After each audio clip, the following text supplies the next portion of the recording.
Assalamualaikum warahmatullahi wabarakatuh. Halo sahabat Staipi, perkenalkan aku Nur Rahma dan di sini ada yang baru. Ada yang baru di Staipi Bandung Official. Apa sih?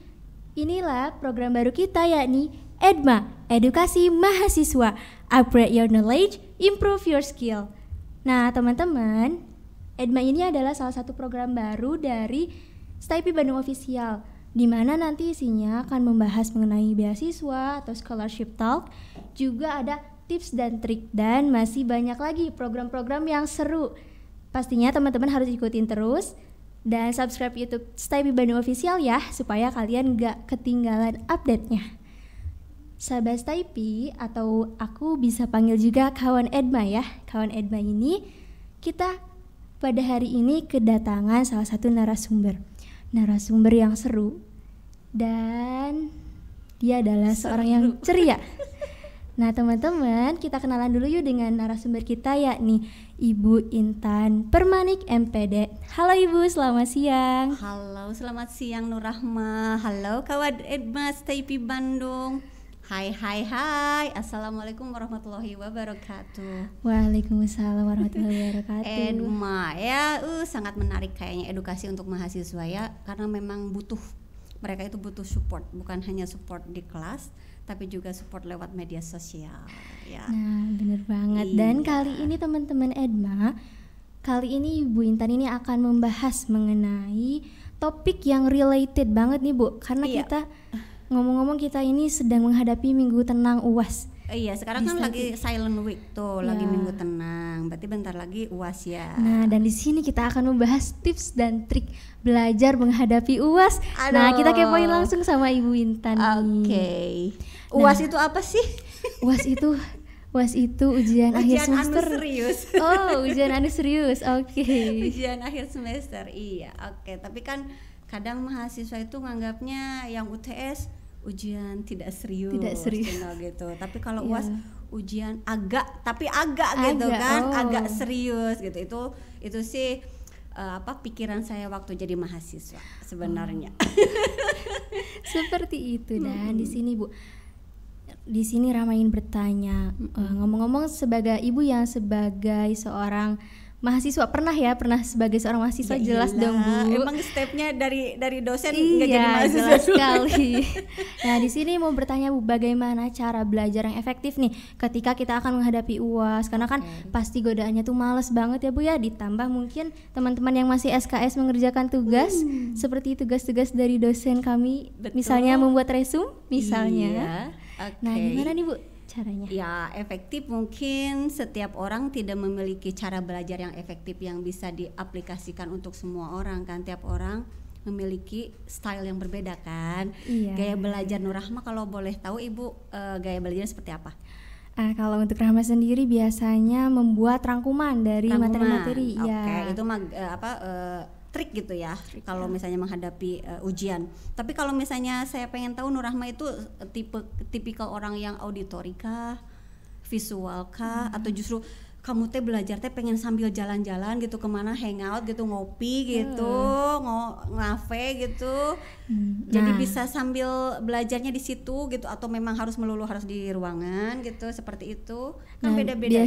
Biasanya Bu ya, kalau Rahma dalam belajar itu harus tempat yang sepi biar lebih fokus, karena Rahma ini cukup mudah terdistraksi dengan lingkungan. Semisal agak berisik dikit gak bisa fokus gitu ya. Gitu. Berarti mungkin yang pertama mungkin ya kita harus berdoa lah ya, meminta kemudahan dulu mungkin ya. Allahumma yasir wala tu'asir, atau Robbi shrah li sodri gitu ya, wa yassir li amri gitu ya, wahlul 'uqdatam min lisani yafqahu qawli. Mungkin itu. Terus yang kedua, ya kita harus tahu dulu passion belajar kita itu seperti apa. Kayak tadi Rahma ya, Rahma itu justru harus menyendiri, tidak boleh terdestruksi gitu kan. Sementara saya itu harus diiringi oleh, kalau saya belajar ya, saya itu harus diiringi oleh musik. Memang sama, harus sendiri, saya juga sama seperti itu tipikalnya, karena lebih ngena.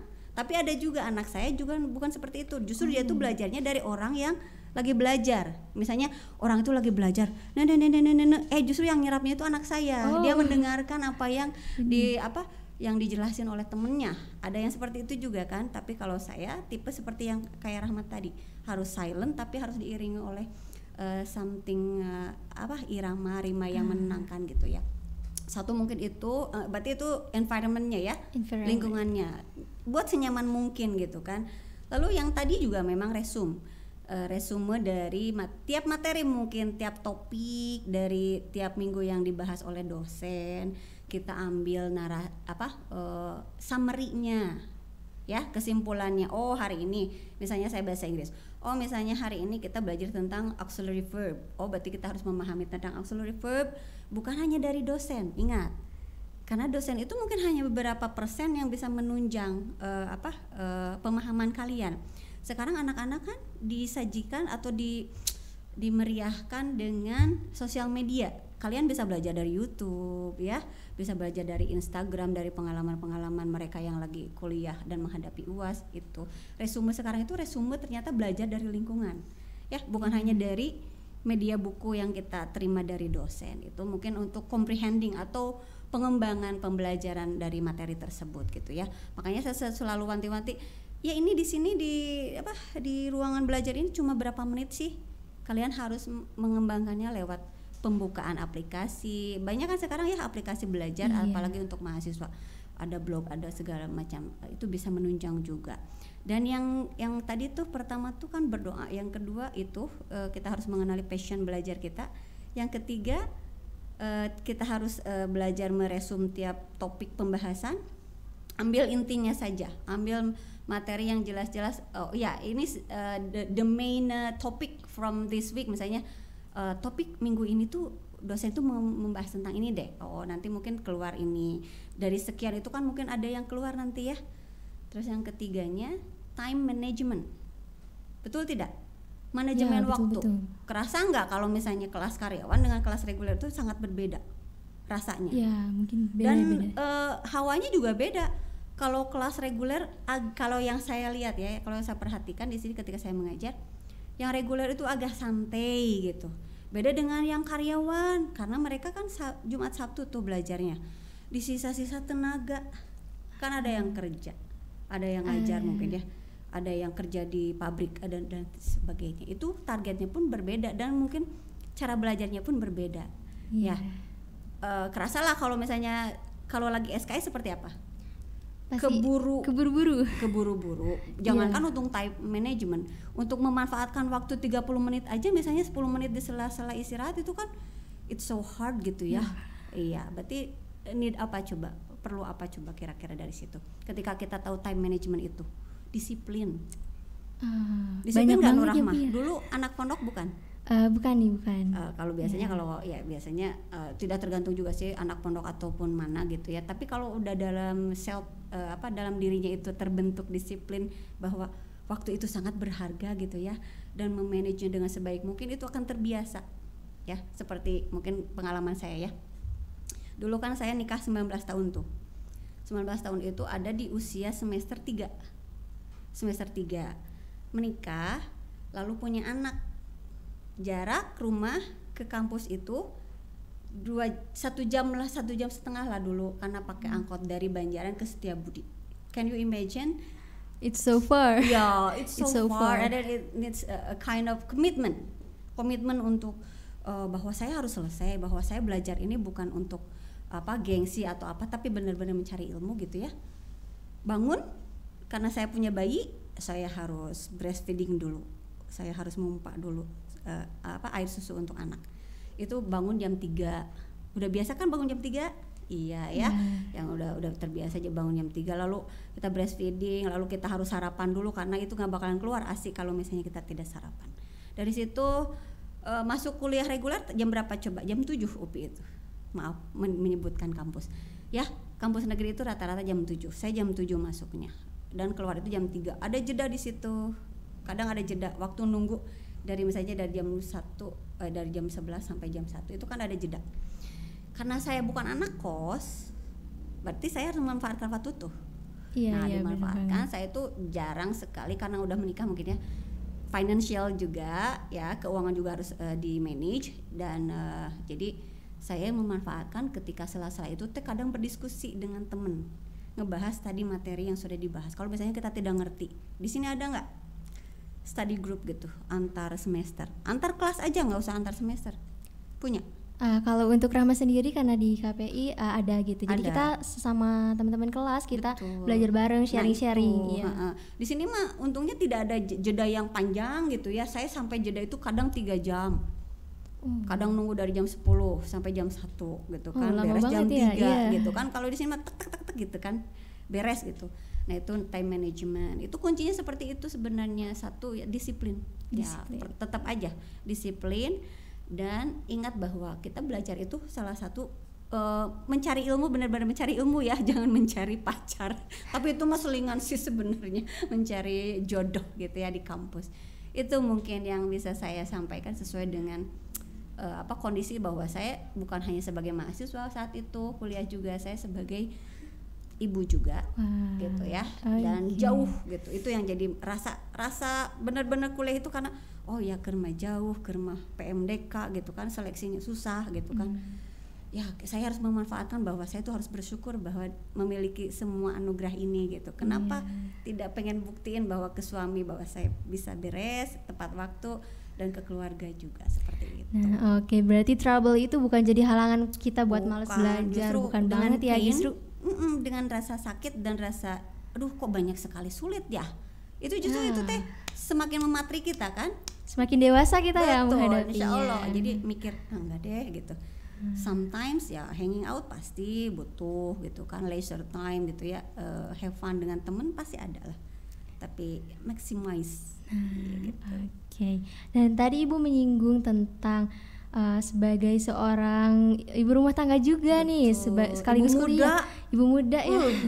Nah, di sini ada dong tips dan trik khusus mahasiswa nih yang mungkin sudah bekerja atau berumah tangga. Nah, ini boleh dikasih tips dan triknya, Bu. Ini karena relate sekali ya dengan kampus Taipei ini gitu. Terutama karena saya kebetulan juga di kelas karyawan, di kelas yang banyak ibu muda yang membawa anak. Gitu kan. Keren. Itu kan kita berarti fokusnya berapa tuh? Cabangnya juga banyak. Belum lagi mikirin ujian, belum lagi mikirin anak gimana sakit atau tidak, atau asupan gizi dan lain sebagainya ya. Ya tetap yang satu, kalau misalnya sudah berumah tangga, sudah menikah, itu berarti kan ada komitmen, harus saling ya, suaminya atau pasangannya, misalnya dia suaminya kuliah tapi istrinya tidak, itu kan berarti saling berbagi peran mungkin ya. Kalau menurut saya berbagi peran dalam hal ini mungkin kadang-kadang kita kan capek banget sampai titik nol itu, titik rendah itu pernah teralami, belum ya, belum punya anak sambil NTI, sambil saya menghafal gitu ya begini sambil di depan laptop sambil wah itu teh benar-benar sangat hektik, effortnya itu bukan hanya effort bahwa saya pengen nilai besar, bukan saya pengen nilai A, bukan, tapi karena keseriusan belajar dan pertama saya ingin lulus ya, dan ingin membanggakan bahwa ilmu saya nanti bermanfaat untuk anak saya gitu. Jadi bukan hanya wah nanti pride gitu ya, IPK-nya bagus, enggak. Akhirnya target seorang ibu Maya akhirnya itu begini, oh ya alhamdulillah ku lulus oke, bukan ku lulus oke dalam arti tidak ada effort ya di situ. Tetapi kalau ada CCTV mada itu teh bener, sambil kita tenete, sambil kita ngeresum, aduh ini materi ini, aduh ini, belum lagi kalau kita tidak mengerti ya. Betul kan? Makanya diskusi dengan teman sekelas, dengan teman sejawat itu perlu kalau misalnya kalian memang benar-benar mengalami buntu gitu. Karena kan tiap orang memiliki tingkat mencernanya itu beda-beda ya. Mungkin dari istri, oh ini nih tadi saya dapat dari resum dari mata kuliah ini begini, tadi mah menurut saya mah begini. Nah dari situ tadi conclusion diambil kesimpulan bahwa oh ya gini gitu. Jadi I think in my opinion dalam pemikiran ibu tuh teman diskusi itu sangat perlu, apalagi mengenai materi-materi yang memang kita tidak kuasai, betul tidak? Ya, misalnya dari 10 mata kuliah itu ada 3 mata kuliah yang benar-benar sulit sekali, maksimalkan atau tanya ke orang yang lebih ahli di situ. Misalnya ada yang ahli bahasa Arab, ada yang ahli filsafat, ada yang ahli bahasa Inggris. Diskusi dengan mereka, luangkan waktu meskipun 10 menit tapi it's so meaningful gitu. Ya. Itu aja sih. Makanya sekarang tuh yang saya lihat, kenapa sih mahasiswa ketika ngobrol-ngobrol seperti begini kenapa tidak untuk 10 menitnya bahas dulu yang seriusnya, nanti sisanya random. Gibah gitu. Sisanya gitu, dan ngopi gitu ya. Ya why not gitu. Ada banyak jalan sih sebenarnya untuk kita memaknai bahwa belajar itu it's not totally in a room gitu ya, bukan hanya di ruangan kan. Membaca kehidupan juga kan itu kan belajar. Itu pembelajaran.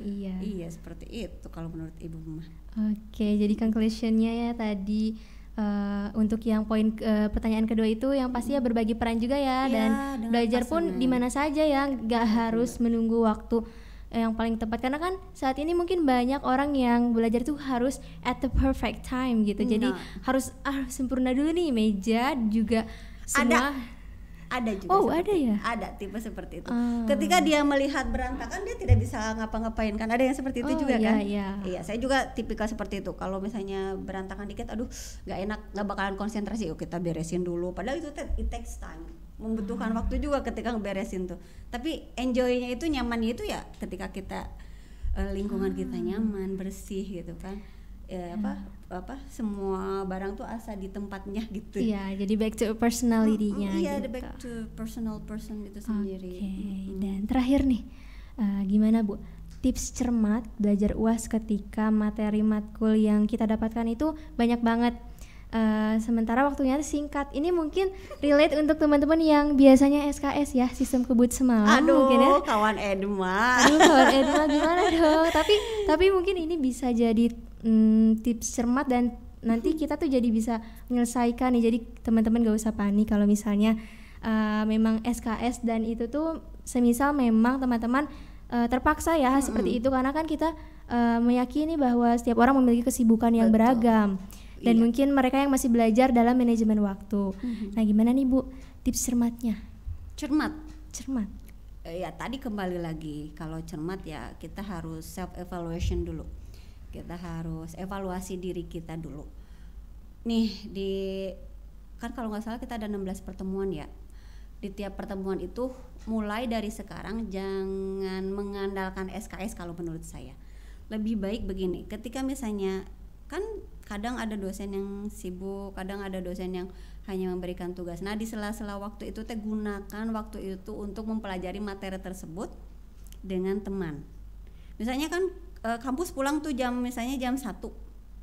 Kenapa tidak kalian kolaborasi gitu, memanfaatkan waktu. Kalau misalnya kalian memang tidak sibuk ya, tapi kalau sibuk kan akhirnya ikhlas deh, tawakal deh, salah ikhlas, tawakal deh gitu ya. Tergantung nanti soalnya yang keluar deh, bukan seperti itu juga, karena seorang mahasiswa kan effortnya memang lebih, disebut juga maha kan, bukan siswa biasa dulu ya. Gitu kan, yang SKS ya biarinlah, banting aja gitu SKS gitu. Tapi sekarang cenderung ke dignity kalau menurut saya mah. Dignity itu harga diri kalian. Kalian disebut mahasiswa itu berarti kalian memiliki pemikiran yang maha luas ya. Yang maha berkembang gitu, maksudnya tidak melulu ke situ mengandalkan apa yang disampaikan oleh dosen. Ya, tips cermatnya di tiap topik itu mana yang paling kalian kuasai ya. Kalau saya dulu seperti itu, kalau yang paling saya kuasai saya belajar lebih dulu. Lebih dulu tadi diduluin. Iya. Kalau yang agak susah saya agak diakhirin supaya nanti bacanya teh lebih panjang gitu. Kan kalau yang udah terkuasai mah paling nu eta gitunya, soal nanti kalau nanti paling nu eta. Tapi kalau dulu kan saya kesulitan di eksak ya, matematika gitu, kimia, fisika yang seperti itu. Jadi filsafat saya tidak suka. Jadi saya yang akhirkan yang itu. Jadi justru saya mencari kira-kira pertanyaan-pertanyaan apa yang sering muncul. Kan sekarang banyak tuh ya di internet juga banyak sekarang. Kalau misalnya mau belajar tentang mata kuliah ini, kira-kira pertanyaannya tuh ini. Nah dari situ dulu mah mengandalkan buku. Kalau dulu mah RPUL ataupun misalnya kuliah dari catatan-catatan tiap materi. Itu aja sih kalau menurut saya mah. Yang cermat ya ketika kita bisa mentrik bahwa materi tersebut mana yang paling kita kuasai. Kalau menurut saya ya, mungkin di dosen yang lain beda mungkin ya. Tapi kalau saya, yang paling saya kuasai saya dulu kan. Yang paling sulit justru saya akhirkan gitu ya.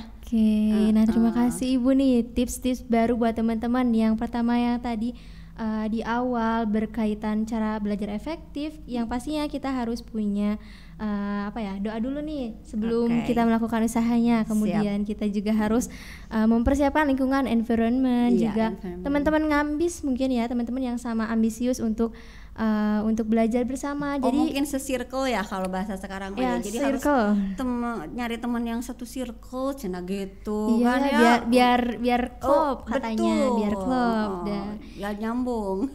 Iya, dan terpenting juga kita mungkin bisa di tips cermatnya itu adalah kita membuat review materi, topik-topik mana yang penting yang harus kita kuasai, dan juga kita jangan fokus pada kelemahan kita teman-teman. Kalau semisal kita memang tidak bisa dalam topik tersebut, jangan terlalu dipaksakan, tapi kita ambil apa yang menjadi strength atau kekuatan dari kita. Jadi weakness-nya itu bukan trouble ya guys, Ibu. Bukan, tetapi justru weakness itu harus kita ungkapkan bahwa ya saya kurang di sini. Dengan gitu kita nanya ke orang bahwa kita kurang paham ini. Kan kadang ada yang gengsi.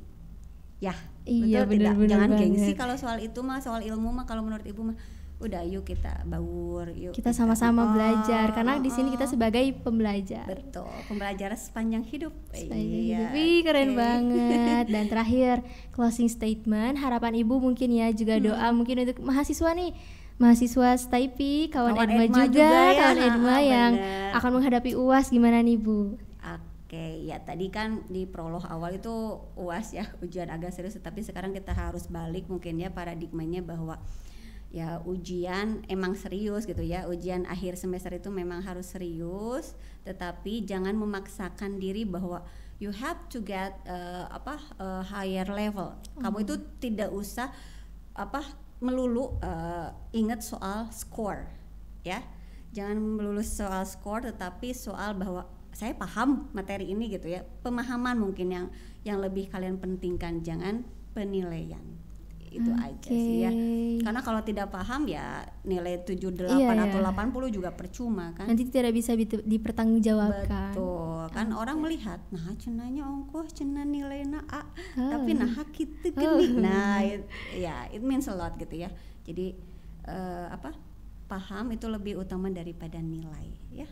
Oke, terima kasih banyak Ibu Intan Permani atas waktunya. Sahabat, mungkin satu pesan lagi ya kawan Edma STIP Bandung, jangan panik gitu ya menghadapi UAS, karena saya yakin di tiap pertemuan itu kalian mendapatkan pembelajaran, tetapi mungkin kadar kognisi kita saja yang berbeda-beda. Tiap orang memiliki kadar pemikirannya masing-masing, jadi jangan paksakan jika kalian memang tidak bisa memahami hal tersebut. Jadi jangan memaksakan harus benar-benar totally harus maksimal dan perfecto gitu ya. Do as you can gitu ya, as it's best gitu ya, dengan cara yang terbaik sesuai dengan versi kalian, seperti itu ya. Oke, terima kasih banyak Ibu Intan, dan semoga semua yang telah dipaparkan bisa jadi penyemangat kita. Jadi betul, ini mah berdasarkan pengalaman ya, mungkin para ahli nanti bisa menambahkan seperti itu ya. Oke, kawan Edma STIP Bandung.